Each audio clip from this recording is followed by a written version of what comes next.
Rice is one of the most heavily consumed crops on the planet. In Japan, it is synonymous with the word meal. And in America, we each eat an average of 25 pounds of rice every year. Well, rice has been around since prehistoric times. It's grown on every continent. It's cheap and nutritious and readily available for people. Most of the world's population has had rice in their diet since biblical times. Families in Asia, India, and even South America have been enjoying rice, which is the seed of the monocot plant, for thousands of years. In America, however, the initial production of this ancient crop was very much an accident. In 1685, there was a ship sailing from Madagascar that came into port in Charlestown Harbor in need of repairs. As payment for these repairs, he presented a local planter with a small amount of seed rice.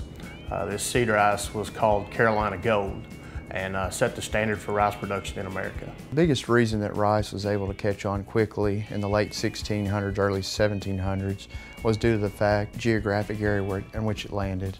We were looking at the Carolinas and Georgia, and most of the tributary land there is very fertile, very flat, and had a lot of tidal water, and is in a high temperature climate.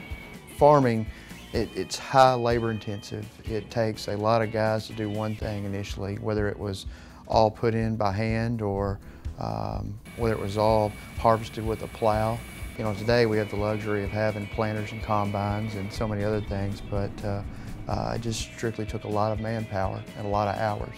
Different parts of the world produce rice in different ways, but no matter where you are, the rice in your local supermarket first has to be planted. One of the main steps in beginning a rice farming is the planting season. The planting season in Arkansas can be very wet. It could also be very dry. Seems like the climate changes lately. You want to get the crop in on a timely basis and get moisture to the seed and get it emerged. Once you get a good stand in a timely manner, then you're off to a great start. Rice has to be flooded all summer long, and so we have to pump that water out of the ground. Rain every now and then helps out a lot.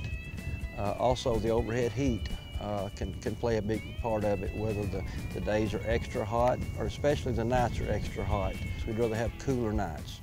Once a crop has been planted, it must then be carefully tended and ultimately harvested by the farmer.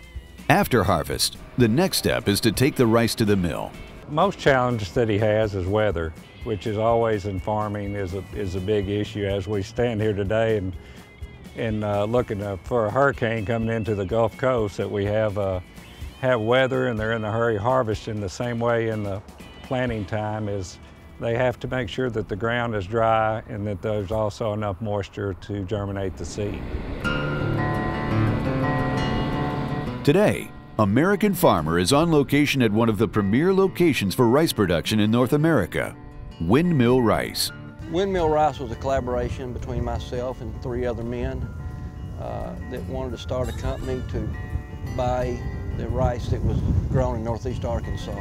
I have 3 other partners, and collectively we formed a company and started Windmill Rice about 5.5 years ago. We started milling in 2008, actually June 15th of 2008.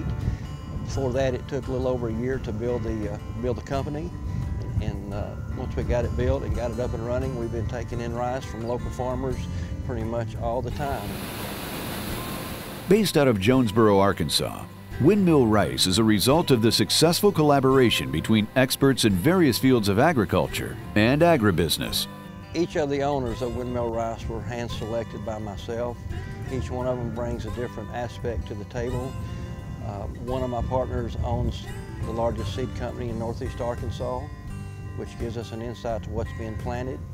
One of my partners owns and operates an equipment company, which also gives a different aspect to farming.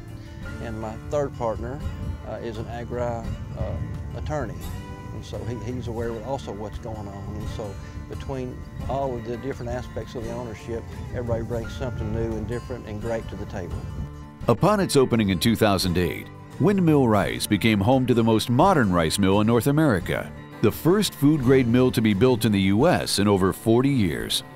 The mill is responsible for removing the outermost layers of the rice plant, along with any stones, debris, or other non-grain materials. Well, a rice mill is a crucial part of the rice production, and where the rough rice or the raw rice is turned into an edible product for people.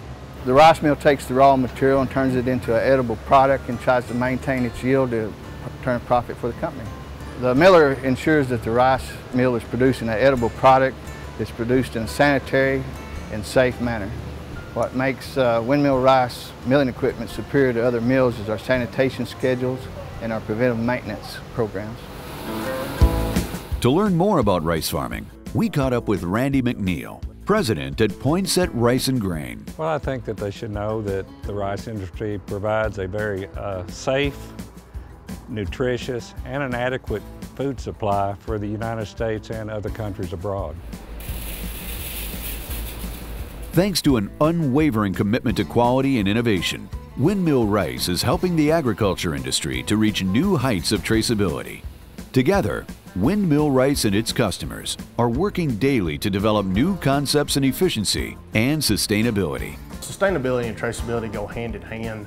At Windmill Rice, we not only want to tell you who grew the rice that you're eating, what field, what chemical, pesticide, fertilizer applications were applied to that, any aspect of any input that went into producing that grain of rice, we want to be able to tell you about. That not only has sustainability and traceability aspects, but also many food safety aspects, which is a priority here at Windmill. For more information, visit www.windmillrice.com or call 870-932-0096.